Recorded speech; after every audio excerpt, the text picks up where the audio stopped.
Price Lord. கர்த்தருடைய பரிசுத்த நாமத்திற்கு மகிமை உண்டாதாக. இந்த நாளில் நாம் தியானிக்கும்படி தெரிந்து கொள்ளப்பட்ட வேத பகுதி அது மத்தேயு எழுதின சுவிசேஷ புஸ்தகம் 15ஆம் அதிகாரம் 28ஆம் வசனம். இயேசு அவளுக்கு பிரதியுத்தரமாக, ஸ்திரீயே, உன் விசுவாசம் பெரிது, நீ விரும்புகிறபடி உனக்கு ஆக கடவது என்றார். அந்நேரமே அவள் மகள் ஆரோக்கியமானாள். அல்லேலூயா.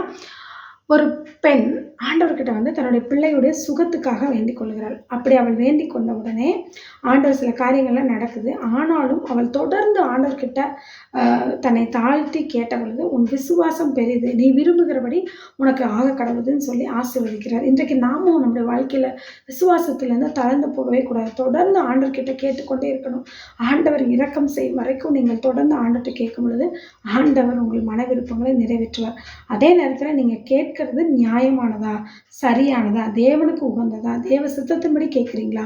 ஒரு சுகத்தை கேட்கலாம், ஒரு ஆரோக்கியத்தை கேட்கலாம், ஒரு ஞானத்தை கேட்கலாம், ஒரு எதிர்காலத்து வாழ்க்கையை கேட்கலாம், எல்லாமே ஓகே. ஆனால் அதை தாண்டி இன்றைக்கு நிறைய பேர் என்னென்னமோ கேட்குறாங்க, அதை கொடுங்க இதை கொடுங்க அப்படின்னு சொல்லி. அப்படி அல்ல. எது தேவனுடைய ராஜ்யத்திற்கும் நமக்கும் ஏற்புடையதாக இருக்குமோ அதை நாம் ஆண்டவத்தில் கேட்கும் பொழுது அவர் நிச்சயமாக கொடுக்கிறார். ஏனென்றால் கேளுங்கள் அப்பொழுது உங்களுக்கு கொடுக்கப்படணும். அவர் தான் நமக்கு வாக்கு கொடுத்துருக்கிறார். ஆகவே நீங்கள் கட்டாயம் கேட்டு ஆண்டவர்கிட்ட ஆசீர்வாதத்தை பெற்றுக்கொள்ளுங்கள். நீங்கள் விரும்புகிறபடி உங்களுக்கு ஆக கடவுது என்ற வார்த்தையின்படி கர்த்தர் இந்த நாளிலே நீங்கள் விரும்புகிறதை உங்கள் வாழ்க்கையிலே செய்து உங்களை ஆசீர்வதிப்பார். தேவன் தாமே இந்த வசனங்களை ஆசீர்வதிப்பாராக. ஆமேன். God bless you.